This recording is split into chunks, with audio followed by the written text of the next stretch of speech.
దేశంలో global capability సెంటర్ల ఏర్పాటులో హైదరాబాద్ టాప్ లో ఉంది.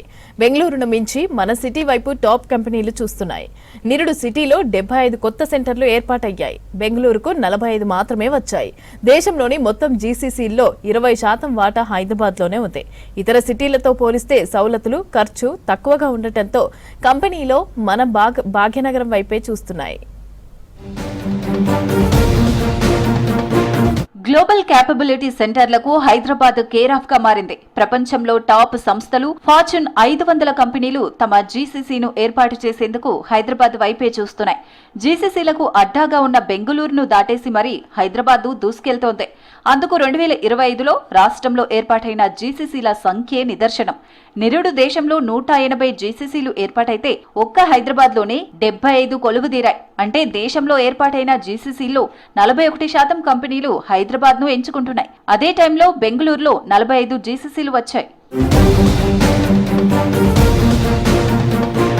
హైదరాబాద్ లో ఏర్పాటైన 75 గ్లోబల్ క్యాపబిలిటీ సెంటర్లలో 35 కంపెనీలు ఫార్చ్యూన్ 500 లోనివే ఉండటం విశేషం. దీంతో మన టెక్ సిటీలో ఏర్పాటైన జీసీసీల సంఖ్య 400 దాటేసింది. దేశంలో ఉన్న జీసీసీలో హైదరాబాద్ సిటీ వాటా 20%.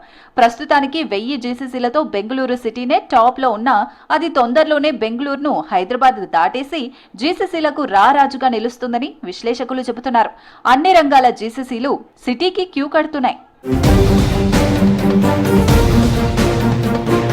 Artificial intelligence, finance, cyber security, data analytics, cloud engineering, product development, health care సెక్టార్లలో జీసీసీలు ఎక్కువగా ఏర్పాటవుతున్నాయి. Google, Amazon, JP Morgan, Microsoft, Novartis, Apple, Sanofi, Accenture, Deloitte, UBS, HSBC, Wells Fargo, Micron, Uber, Qualcomm, PepsiCo వంటి top సంస్థలు హైదరాబాద్ లో తమ జీసీసీలు నెలకొల్పాయి. ఇటీవల కాలంలో యూపీఎస్ సిటీలో కొత్త జీసీసీని ఏర్పాటు చేసింది. 3000 మందికి ఉపాధి కల్పించనుంది. Vanguard, Lonza group, Cohere health, HCA health care, DAZN, Sonatype తదితర కంపెనీలు నిరుడు హైదరాబాద్ ను డెస్టినేషన్ గా ఎంచుకున్నాయి. మొత్తంగా సిటీలోని జీసీసీలతో 3 లక్షల మందికి ఉద్యోగ అవకాశాలు దక్కినట్టు లెక్కలు చెబుతున్నాయి. ప్రస్తుతం ఏఐ ఫైనాన్స్ కు చెందిన ఎక్కువ జీసీసీలు హైదరాబాద్ లో ఏర్పాటవుతున్నాయి. ప్రస్తుతం ఉన్న జీసీసీలో వీటి వాటానే 40% వరకు ఉంటుందని చెబుతున్నారు. 2023 ముందు వరకు చాలా కంపెనీలు బెంగళూరును జీసీసీలకు అడ్రస్ గా ఎంచుకునేవే. కానీ నిరుడు నుంచి పరిస్థితి మారిపోయింది. హైదరాబాద్ లో ప్రతిభ కలిగిన యువత ఉన్నారు. పరిశ్రమల ఏర్పాటుకు అనువైన ఎకోసిస్టమ్ ను అభివృద్ధి చేయడం, ఆఫీస్ స్పేస్ ఖర్చు తక్కువగా ఉండటం, మౌలిక వసతులు మెరుగ్గా ఉండటం, ప్రభుత్వం నుంచి ఇన్సెంటివ్స్ రావడం వంటి అంశాలు కంపెనీలు హైదరాబాద్ వైపే మొగ్గు చూపేలా చేస్తున్నాయి. బెంగళూరు, ముంబై, పూణే వంటి సిటీలతో పోలిస్తే ఇక్కడ లివింగ్ కాస్ట్ తక్కువగా ఉండటం చాలా కలిసి వస్తుంది. ఆయా సిటీలో లివింగ్ కాస్ట్ లో సగంతోనే ఇక్కడ ఉండగలగడం కూడా సంస్థలు హైదరాబాద్ రావడానికి ఇంట్రెస్ట్ చూపిస్తున్నాయి.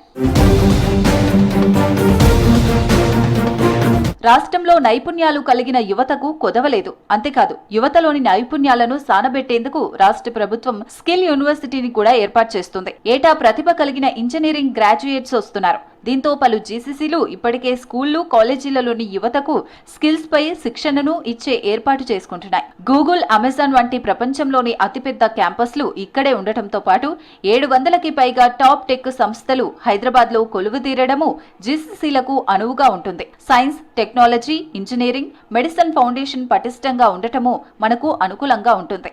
ఐటీలో 10 లక్షల మందికి పైగా హైదరాబాద్ లోనే జాబులు చేస్తున్నారు. రాష్ట్ర ప్రభుత్వం చేపడుతున్న బిజినెస్ ఫ్రెండ్లీ పాలసీలు కూడా సంస్థలు మన వైపు చూసేలా చేస్తున్నాయని ఇండస్ట్రీ వర్గాలు చెబుతున్నాయి. టీఎస్ ఐపాస్ వంటి ఆన్లైన్ రెగ్యులేటర్ విధానాలు, ఈజీగా అనుమతులతో జీసీసీలు ఇక్కడికి క్యూ కడుతున్నాయి. ఇండస్ట్రియల్ భూములకు స్టాంప్ డ్యూటీలో పూర్తి మినహాయింపులు, సిబ్బంది శిక్షణకు పూర్తి రియంబర్స్మెంట్, 5 ఏళ్ల పాటు 1 యూనిట్ కరెంటుకు రూపాయి తగ్గింపు వంటి విధానాలతో కూడా గ్లోబల్ క్యాపబిలిటీ సెంటర్లు హైదరాబాద్ సిటీకి అట్రాక్ట్ అవుతున్నారని నిపుణులు చెబుతున్నారు.